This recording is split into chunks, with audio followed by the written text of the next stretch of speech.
Chapter 4. And the children of Israel again did evil in the sight of the Lord, when Ehud was dead.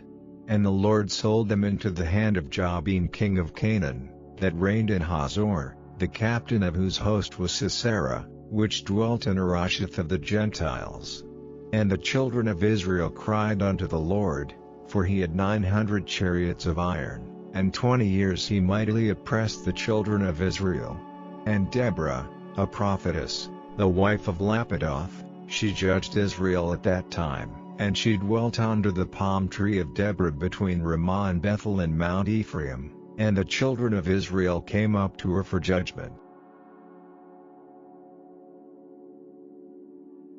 And she sent and called Barak the son of Abinoam out of Kadesh Naphtali, and said unto him, Hath not the Lord God of Israel commanded, saying, Go and draw toward Mount Tabor, and take with thee 10,000 men of the children of Naphtali and of the children of Zebulun? And I will draw unto thee to the river Kishon Sisera, the captain of Jabin's army, with his chariots and his multitude, and I will deliver him into thine hand. And Barak said unto her, If thou wilt go with me, then I will go, but if thou wilt not go with me, then I will not go. And she said, I will surely go with thee, notwithstanding the journey that thou takest shall not be for thine honor, for the Lord shall sell Sisera into the hand of a woman. And Deborah arose, and went with Barak to Kadesh. And Barak called Zebulun and Naphtali to Kadesh, and he went up with 10,000 men at his feet, and Deborah went up with him. Now Heber the Kenite, which was of the children of Hobab the father-in-law of Moses, had severed himself from the Kenites, and pitched his tent unto the plain of Zaanaim, which is by Kadesh. And they showed Sisera that Barak the son of Abinoam was gone up to Mount Tabor. And Sisera gathered together all his chariots, even 900 chariots of iron, and all the people that were with him, from Harosheth of the Gentiles unto the river of Kishon. And Deborah said unto Barak, Up, for this is the day in which the Lord hath delivered Sisera into thine hand. Is not the Lord gone out before thee? So Barak went down from Mount Tabor, and 10,000 men after him. And the Lord discomfited Sisera, and all his chariots, and all his host, with the edge of the sword before Barak, so that Sisera lighted down off his chariot, and fled away on his feet. But Barak pursued after the chariots, and after the host, unto Harosheth of the Gentiles, and all the host of Sisera fell upon the edge of the sword, and there was not a man left. Howbeit Sisera fled away on his feet to the tent of Yael the wife of Heber the Kenite, for there was peace between Jabin the king of Hazor and the house of Heber the Kenite. And Yael went out to meet Sisera, and said unto him, Turn in, my lord, turn in to me, fear not. And when he had turned in unto her into the tent, she covered him with a mantle. And he said unto her, Give me, I pray thee, a little water to drink, for I am thirsty. And she opened a bottle of milk, and gave him drink, and covered him. Again he said unto her, Stand in the door of the tent, and it shall be, when any man doth come and inquire of thee, and say, Is there any man here? That thou shalt say, No. Then Yael Heber's wife took a nail of the tent, and took an hammer in her hand, and went softly unto him, and smote the nail into his temples, and fastened it into the ground, for he was fast asleep and weary. So he died. And, behold, as Barak pursued Sisera, Yael came out to meet him, and said unto him, Come, and I will show thee the man whom thou seekest. And when he came into her tent, behold, Sisera lay dead, and the nail was in his temples. So God subdued on that day Jabin the king of Canaan before the children of Israel. And the hand of the children of Israel prospered, and prevailed against Jabin the king of Canaan, until they had destroyed Jabin king of Canaan.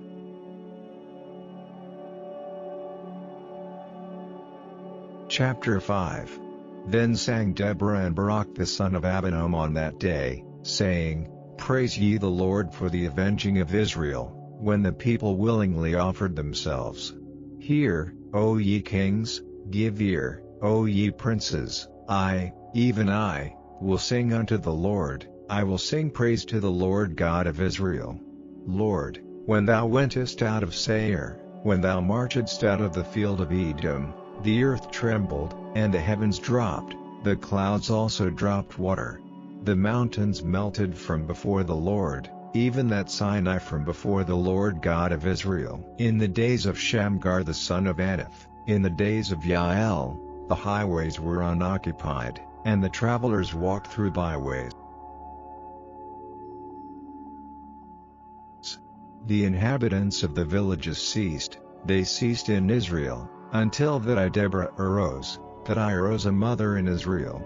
They chose new gods, then was war in the gates, was there a shield or spear seen among 40,000 in Israel? My heart is toward the governors of Israel, that offered themselves willingly among the people. Bless ye the Lord. Speak, ye that ride on white asses, ye that sit in judgment, and walk by the way. They that are delivered from the noise of archers in the places of drawing water, there shall they rehearse the righteous acts of the Lord, even the righteous acts toward the inhabitants of his villages in Israel. Then shall the people of the Lord go down to the gates. Awake, awake, Deborah, awake, awake, utter a song, arise, Barak, and lead thy captivity captive, thou son of Abinoam. Then he made him that remaineth have dominion over the nobles among the people, the Lord made me have dominion over the mighty. Out of Ephraim was there a root of them against Amalek, after thee. Benjamin, among thy people, out of Machir came down governors, and out of Zebulun they that handle the pen of the writer. And the princes of Issachar war with Deborah, even Issachar, and also Barak, he was sent on foot into the valley. For the divisions of Reuben there were great thoughts of heart. Why abodest thou among the sheepfolds, to hear the bleatings of the flocks? For the divisions of Reuben there were great searchings of heart. Gilead abode beyond Jordan, and why did Dan remain in ships?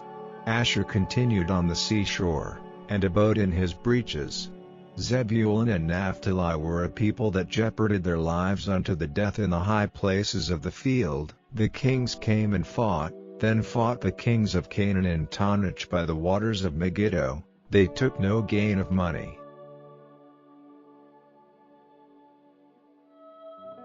They fought from heaven, the stars in their courses fought against Sisera.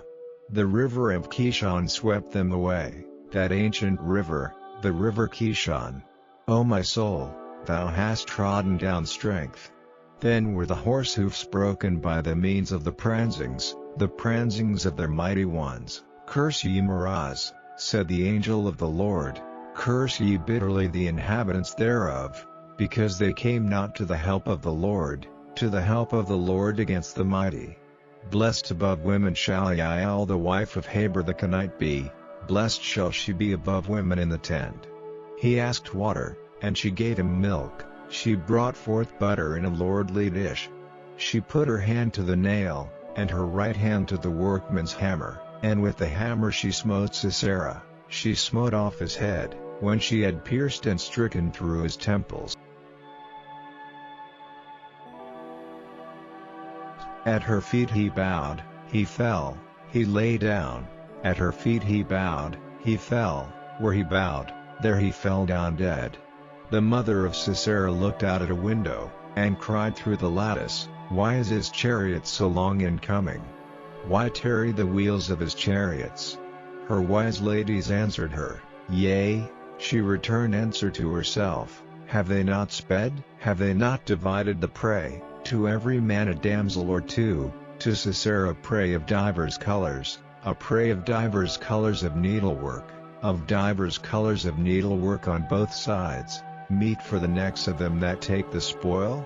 So let all thine enemies perish, O Lord, but let them that love him be as the sun when he goeth forth in his might. And the land had rest 40 years. Chapter 6. And the children of Israel did evil in the sight of the Lord, and the Lord delivered them into the hand of Midian 7 years.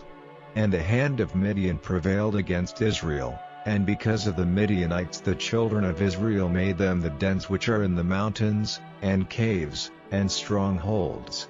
And so it was, when Israel had sown, that the Midianites came up, and the Amalekites, and the children of the east, even they came up against them, and they encamped against them, and destroyed the increase of the earth, till thou come unto Gaza, and left no sustenance for Israel, neither sheep, nor ox, nor ass, for they came up with their cattle and their tents, and they came as grasshoppers for multitude, for both they and their camels were without number, and they entered into the land to destroy it. And Israel was greatly impoverished because of the Midianites, and the children of Israel cried unto the Lord. And it came to pass, when the children of Israel cried unto the Lord because of the Midianites, that the Lord sent a prophet unto the children of Israel, which said unto them, Thus saith the Lord God of Israel, I brought you up from Egypt, and brought you forth out of the house of bondage, and I delivered you out of the hand of the Egyptians, and out of the hand of all that oppressed you, and drave them out from before you, and gave you their land. And I said unto you, I am the Lord your God, fear not the gods of the Amorites, in whose land ye dwell. But ye have not obeyed my voice. And there came an angel of the Lord, and sat under an oak which was in Ophrah, that pertained unto Joash the Abiezrite. And his son Gideon threshed wheat by the winepress, to hide it from the Midianites. And the angel of the Lord appeared unto him, and said unto him, The Lord is with thee, thou mighty man of valor. And Gideon said unto him, O my Lord, if the Lord be with us, why then is all this befallen us? And where be all his miracles which our fathers told us of, saying, Did not the Lord bring us up from Egypt? But now the Lord hath forsaken us, and delivered us into the hands of the Midianites. And the Lord looked upon him, and said, Go in this thy might, and thou shalt save Israel from the hand of the Midianites. Have not I sent thee? And he said unto him, O my Lord, wherewith shall I save Israel? Behold, my family is poor in Manasseh, and I am the least in my father's house. And the Lord said unto him, Surely I will be with thee, and thou shalt smite the Midianites as one man. And he said unto him, If now I have found grace in thy sight, then show me a sign that thou talkest with me. Depart not hence, I pray thee, until I come unto thee, and bring forth my present, and set it before thee. And he said, I will tarry until thou come again. And Gideon went in, and made ready a kid, and unleavened cakes of an ephah of flour. The flesh he put in a basket, and he put the broth in a pot, and brought it out unto him unto the oak, and presented it. And the angel of God said unto him, Take the flesh and the unleavened cakes, and lay them upon this rock, and pour out the broth. And he did so. Then the angel of the Lord put forth the end of the staff that was in his hand, and touched the flesh and the unleavened cakes, and there rose up fire out of the rock, and consumed the flesh and the unleavened cakes. Then the angel of the Lord departed out of his sight. And when Gideon perceived that he was an angel of the Lord, Gideon said, Alas, O Lord God! For because I have seen an angel of the Lord face to face. And the Lord said unto him, Peace be unto thee, fear not, thou shalt not die.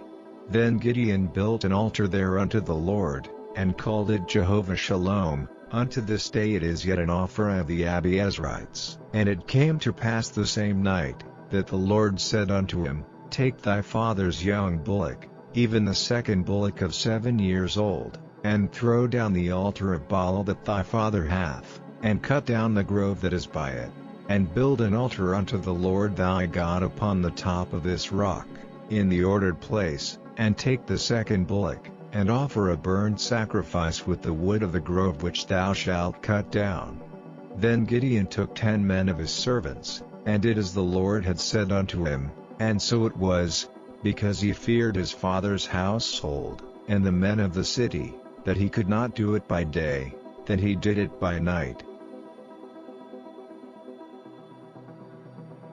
And when the men of the city arose early in the morning, behold, the altar of Baal was cast down, and the grove was cut down that was by it, and the second bullock was offered upon the altar that was built.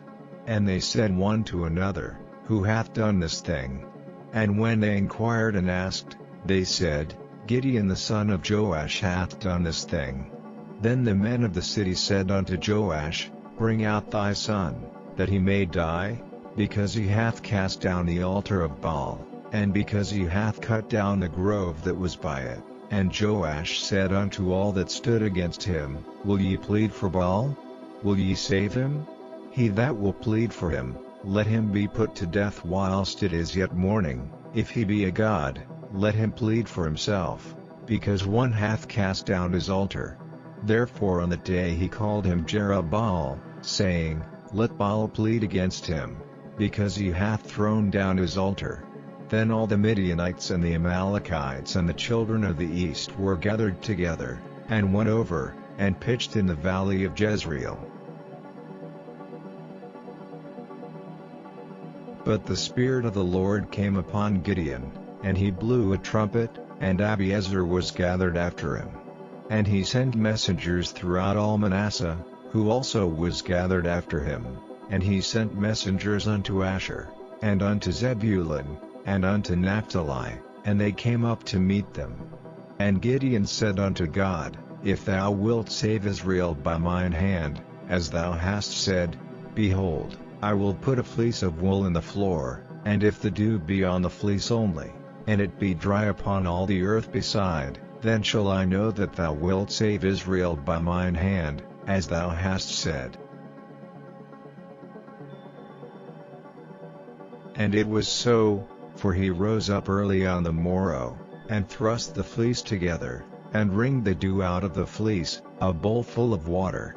And Gideon said unto God, Let not thine anger be hot against me, and I will speak but this once. Let me prove, I pray thee, but this once with the fleece. Let it now be dry only upon the fleece, and upon all the ground let there be dew. And God did so that night, for it was dry upon the fleece only, and there was dew on all the ground.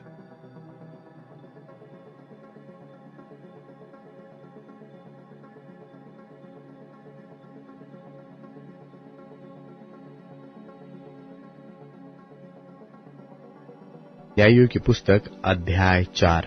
जब Ehud मर गया, तब इस्राएलियों ने फिर यहोवा की दृष्टि में बुरा किया। इसलिए यहोवा ने उनको हासोर में बिराजने वाले कनान के राजा याबीन के अधीन में कर दिया, जिसका सेनापति सिसरा था, जो अन्य जातियों की हरोशेत का निवासी था। तब इस्राएलियों ने यहोवा की दुहाई दी, क्योंकि सिसरा के पास लोहे के 900 रथ थे, और वह इस्राएलियों पर 20 वर्ष तक बड़ा अंधेर करता रहा। उस समय लप्पीदोत की स्त्री दबोरा, जो नबिया थी, इस्राएलियों का न्याय करती थी। वह एप्रेम के पहाड़ी देश में रामा और बेतेल के बीच में दबोरा के खजूर के तले बैठा करती थी, और इस्राएली उसके पास न्याय के लिए जाया करते थे। उसने अबी नोअम के पुत्र बाराक को केदेश नप्ताली में से बुलवाकर कहा, क्या इस्राएल के परमेश्वर यहोवा ने यह आज्ञा नहीं दी कि तू जाकर ताबोर पहाड़ पर चढ़ और नप्तालियों और जुबलूनियों में के 10,000 पुरुषों को संग ले जा। तब मैं याबीन के सेनापति सिसरा के रथों और भीड़भाड़ समेत किशोन नदी तक तेरी ओर खींच ले आऊंगा और उसको तेरे हाथ में कर दूंगा। बाराक ने उससे कहा, यदि तू मेरे संग चलेगी तो मैं जाऊंगा, नहीं तो न जाऊंगा। उसने कहा, निसंदेह मैं तेरे संग चलूंगी, तो भी इस यात्रा से तेरी तो कुछ बढ़ाई न होगी, क्योंकि यहोवा सिसरा को एक स्त्री के अधीन कर देगा। तब दबोरा उठकर बाराक के संग केदेश को गई। तब बाराक ने जुबलून और नप्ताली के लोगों को केदेश में बुलवा लिया और उसके पीछे 10,000 पुरुष चढ़ गए और दबोरा उसके संग चढ़ गई। हेबेर नाम केनी ने उन केनियों में से जो मूसा के साले होबाब के वंश के थे अपने को अलग करके केदेश के पास के साननिम के बांज वृक्ष तक जाकर अपना डेरा वही डाला। जब सिसरा को यह समाचार मिला कि अबीनोअम का पुत्र बाराक ताबोर पहाड़ पर चढ़ गया है, तब सिसरा ने अपने सब रथ जो लोहे के 900 रथ थे और अपने संग की सारी सेना को अन्य जातियों के हरोशेत के किशोन नदी पर बुलवाया। तब दबोरा ने बाराक से कहा, उठ, क्योंकि आज वह दिन है जिसमें यहोवा सिसरा को तेरे हाथ में कर देगा। क्या यहोवा तेरे आगे नहीं निकला है? इस पर बाराक और उसके पीछे पीछे 10,000 पुरुष ताबोर पहाड़ से उतर पड़े। तब यहोवा ने सारे रथों वरन सारी सेना समेत सिसरा को तलवार से बाराक के सामने घबरा दिया और सिसरा रथ पर से उतर के पाव पाव भाग चला। और बाराक ने अन्य जातियों के हरोशेत तक रथों और सेना का पीछा किया और तलवार से सिसरा की सारी सेना नष्ट की गई और एक भी मनुष्य न बचा। परंतु सिसरा पाव पाव हेबेर केनी की स्त्री याएल के डेरे को भाग गया, क्योंकि हासोर के राजा याबिन और हेबेर केनी में मेल था। तब याएल सिसरा की भेंट के लिए निकलकर उससे कहने लगी, हे मेरे प्रभु, आ मेरे पास आ और न डर। तब वह उसके पास डेरे में गया और उसने उसके ऊपर कंबल डाल दिया। तब सिसरा ने उससे कहा, मुझे प्यास लगी है, मुझे थोड़ा पानी पिला।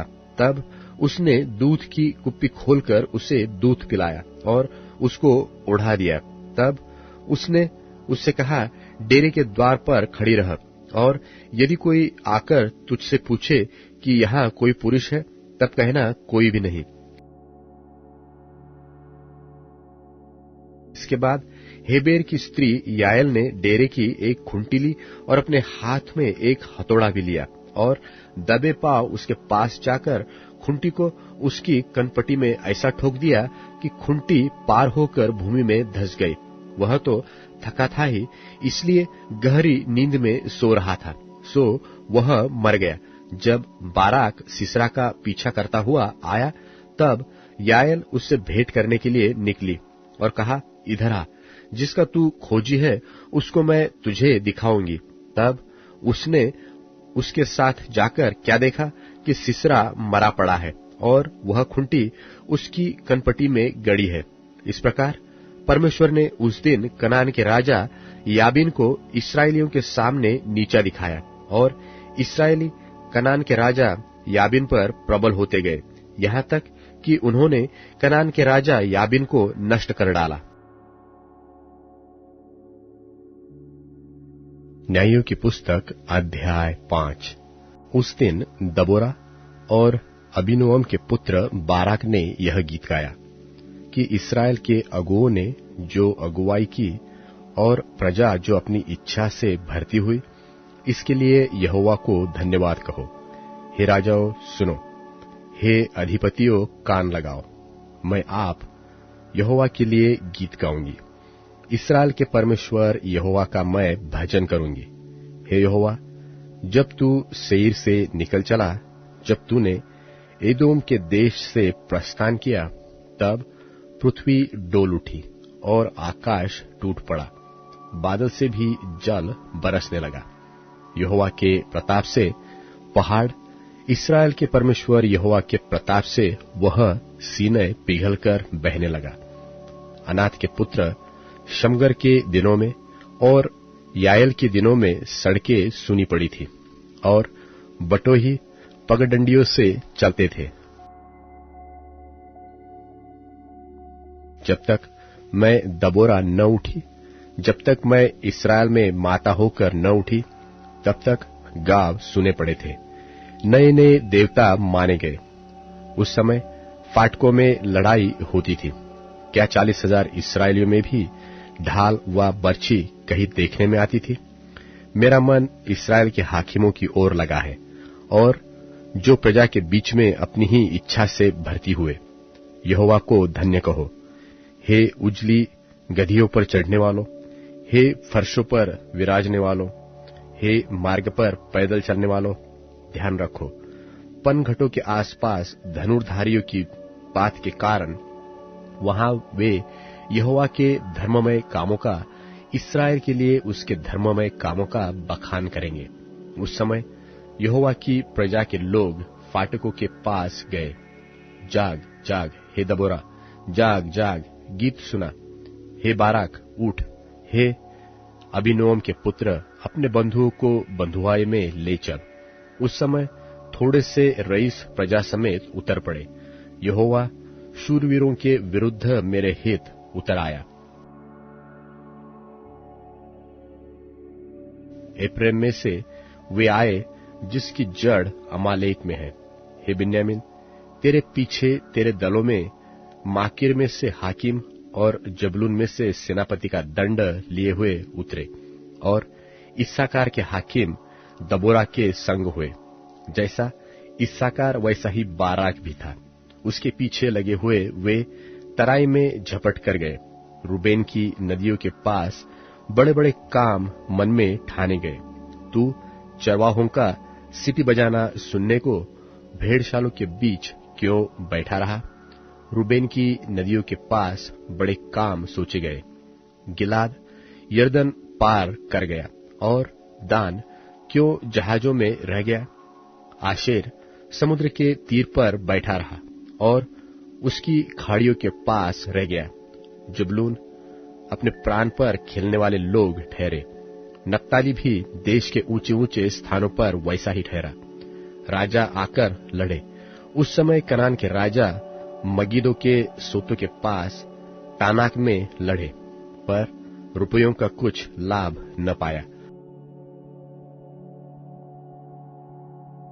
आकाश की ओर से भी लड़ाई हुई, वरन तारों ने अपने अपने मंडल से सिसरा से लड़ाई की।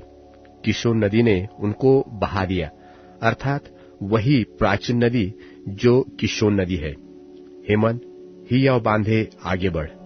उस समय घोड़े के खुरों से टाप का शब्द होने लगा। उनके बलिष्ठ घोड़ों के कूदने से यह हुआ।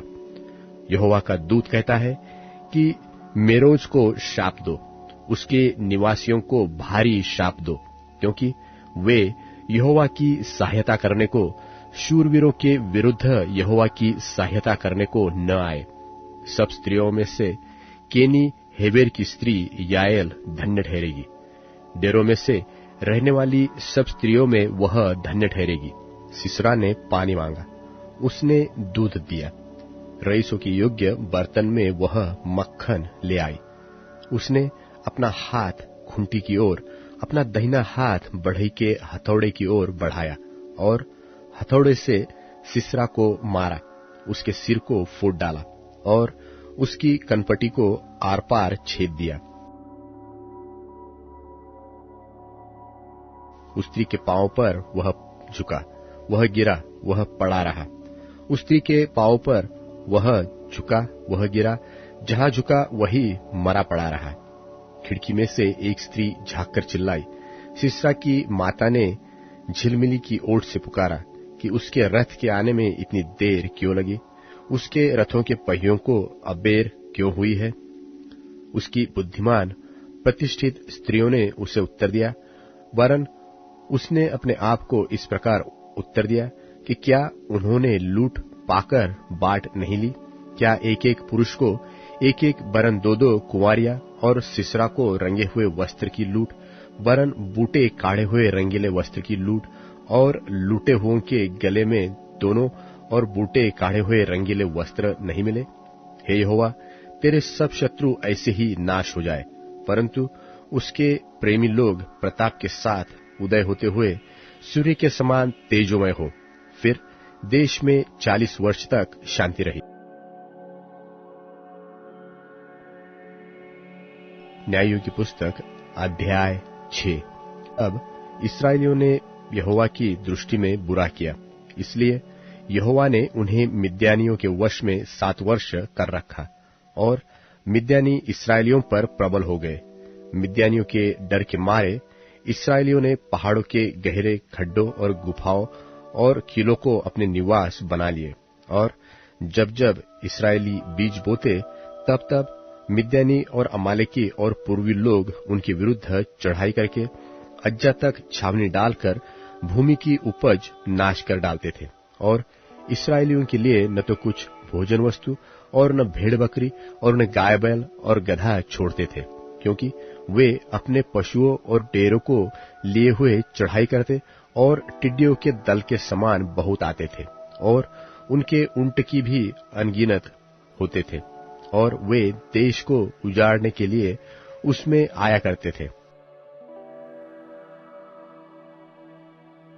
और मिद्यानियों के कारण इस्राएली बड़ी दुर्दशा में पड़ गए। तब इस्राएलियों ने यहोवा की दोहाई दी। जब इस्राएलियों ने मिद्यानियों के कारण यहोवा की दोहाई दी, तब यहोवा ने इस्राएलियों के पास एक नबी को भेजा, जिसने उनसे कहा, इस्राएल का परमेश्वर यहोवा यो कहता है कि मैं तुमको मिस्र में से ले आया और दासत्व के घर से निकाल ले आया, और मैंने तुमको मिस्रियों के हाथ से, वरन जितने तुम पर अंधेर करते थे उन सबों के हाथ से छुड़ाया, और उनको तुम्हारे सामने से बरब्बस निकालकर उनका देश तुम्हें दे दिया। और मैंने तुमसे कहा कि मैं तुम्हारा परमेश्वर यहोवा हूं। एमोरी लोग जिनके देश में तुम रहते हो, उनके देवताओं का भय न मानना, परंतु तुमने मेरा कहना नहीं माना। फिर यहोवा का दूत आकर उस बांज वृक्ष के तले बैठ गया, जो ओपरा में अबीएजेर की योआश का था, और उसका पुत्र गिदोन एक दाखरस के कुंड में गेहूं इसलिए झाड़ रहा था कि उसे मिद्यानियों से छिपा रखे। उसको यहोवा के दूत ने दर्शन देकर कहा, हे शूरवीर सुरमा, यहोवा तेरे संग है। गिदोन ने उससे कहा, हे मेरे प्रभु, विनती सुन, यदि यहोवा हमारे संग होता तो हम पर यह सब विपत्ति क्यों पड़ती, और जितने आश्चर्य कर्मों का वर्णन हमारे पुरखा यह कहकर करते थे कि क्या यहोवा हमको मिस्र से छुड़ा नहीं लाया, वे कहाँ रहे? अब तो यहोवा ने हमको त्याग दिया और मिद्यानियों के हाथ कर दिया है। तब यहोवा ने उस पर दृष्टि करके कहा, अपनी इसी इच्छा शक्ति पर जा, और तू इस्राएलियों को मिद्यानियों के हाथ से छुड़ाएगा। क्या मैंने तुझे नहीं भेजा? उसने कहा, हे मेरे प्रभु, विनती सुन, मैं इस्राएल को क्यों कर छुड़ाऊं? देख, मेरा कुल मनुष्य में सबसे कंगाल है, फिर मैं अपने पिता के घराने में सबसे छोटा हूं। यहोवा ने उससे कहा, निश्चय मैं तेरे संग रहूंगा, सो तू मिद्यानियों को ऐसा मार लेगा जैसा एक मनुष्य को। गिदोन ने उससे कहा, यदि तेरा अनुग्रह मुझ पर हो तो मुझे इसका कोई चिन्ह दिखा कि तू ही मुझसे बातें कर रहा है। जब तक मैं तेरे पास फिर आकर अपनी भेंट निकालकर तेरे सामने न रखूं, तब तक तू यहां से न जा। उसने कहा, मैं तेरे लौटने तक ठहरा रहूंगा। तब गिदोन ने जाकर बकरी का एक बच्चा और एक एपा मैदे की अखमीरी रोटियां तैयार की। तब मांस को टोकरी में और जूस को तसले में रखकर बांज वृक्ष के तले उसके पास ले जाकर दिया। परमेश्वर के दूत ने उससे कहा, मांस और अखमीरी रोटियों को लेकर इस चट्टान पर रख दे और जूस को उंडेल दे। उसने ऐसा ही किया। तब यहोवा के दूत ने अपने हाथ की लाठी को बढ़ाकर मांस और अखमीरी रोटियों को छुआ, और चट्टान से आग निकली, जिससे मांस और अखमीरी रोटियां भस्म हो गई। तब यहोवा का दूत उसकी दृष्टि से अंतर्ध्यान हो गया। जब गिदोन ने जान लिया कि वह यहोवा का दूत था, तब गिदोन कहने लगा, हाय प्रभु यहोवा, मैंने तो यहोवा के दूत को साक्षात देखा है। यहोवा ने उससे कहा, तुझे शांति मिले, मत डर, तू न मरेगा। तब गिदोन ने वहां यहोवा की एक वेदी बनाकर उसका नाम यहोवा शालोम रखा। वह आज के दिन तक अबीएजेरियों के ओपरा में बनी है। फिर उसी रात को यहोवा ने गिदोन से कहा, अपने पिता का जवान बैल अर्थात दूसरा 7 वर्ष का बैल ले और बाल की जो वेदी तेरे पिता की है उसे गिरा दे, और जो अशेरा देवी उसके पास है उसे काट डाल, और उस दृढ़ स्थान की चोटी पर ठहराई हुई रीति से अपने परमेश्वर यहोवा की एक वेदी बना। तब उस दूसरे बैल को ले और उस अशेरा की लकड़ी जो तू काट डालेगा जलाकर होम बलि चढ़ा। तब गिदोन ने अपने संग 10 दासों को लेकर यहोवा के वचन के अनुसार किया, परंतु अपने पिता के घराने और नगर के लोगों के डर के मारे वह काम दिनों को न कर सका, इसलिए रात में किया। बिहान को नगर के लोग सवेरे उठकर क्या देखते हैं कि बाल की वेदी गिरी पड़ी है और उसके पास की अशेरा कटी पड़ी है और दूसरा बैल बनाई हुई वेदी पर चढ़ाया हुआ है। तब वे आपस में कहने लगे, यह काम किसने किया है? और पूछपाछ और ढूंढान करके वे कहने लगे कि यह योआश के पुत्र गिदोन का काम है। तब नगर के मनुष्यों ने योआश से कहा, अपने पुत्र को बाहर ले आ कि मार डाला जाए, क्योंकि उसने बाल की वेदी को गिरा दिया है और उसके पास की अशेरा को भी काट डाला है। योआश ने उन सबों से जो उसके सामने खड़े हुए थे कहा, क्या तुम बाल के लिए वाद विवाद करोगे? क्या तुम उसे बचाओगे? जो कोई उसके लिए वाद विवाद करे वह मार डाला जाएगा। बिहान तक ठहरे रहो, तब तक यही वह परमेश्वर हो तो जिसने उसकी वेदी गिराई है उससे वह आप ही अपना विवाद करे। इसलिए उन दिनों गिदोन का नाम यह कहकर यरूब्बाल रखा गया कि इसने जो बाल की वेदी गिराई है तो इस पर बाल आप विवाद कर ले। इसके बाद मिद्यानी और अमालेकी और पूर्वी इकट्ठे हुए और पार आकर इस्राएल की तराई में डेरे डाले। तब यहोवा का आत्मा गिदोन में समाया और उसने नरसिंगा फूका। तब अबीएजेरी उसकी सुनने के लिए इकट्ठे हुए। फिर उसने कुल मनश्शे के पास अपने दूत भेजे और वे भी उसके समीप इकट्ठे हुए, और उसने आशेर, जुबुलून, नप्ताली के पास भी दूत भेजे। तब वे भी उसको मिलने को चले आए। तब गिदोन ने परमेश्वर से कहा, यदि तू अपने वचन के अनुसार इस्राएल को मेरे पास छुड़ाएगा तो सुन, मैं एक भेड़ी की ऊन खलिहान में रखूंगा, और यदि ओस केवल उस ऊन पर पड़े और उससे छोड़ सारी भूमि सूखी रह जाए तो मैं जान लूंगा कि तू अपने वचन के अनुसार इस्राएल को मेरे द्वारा छुड़ाएगा। और ऐसा ही हुआ। इसलिए जब उसने बिहान को सवेरे उठकर उस ऊन को दबाकर उसमें से ओस निचोड़ी, तब एक कटोरा भर गया। फिर गिदोन ने परमेश्वर से कहा, यदि मैं एक बार फिर कहूं तो तेरा क्रोध मुझ पर न भड़के।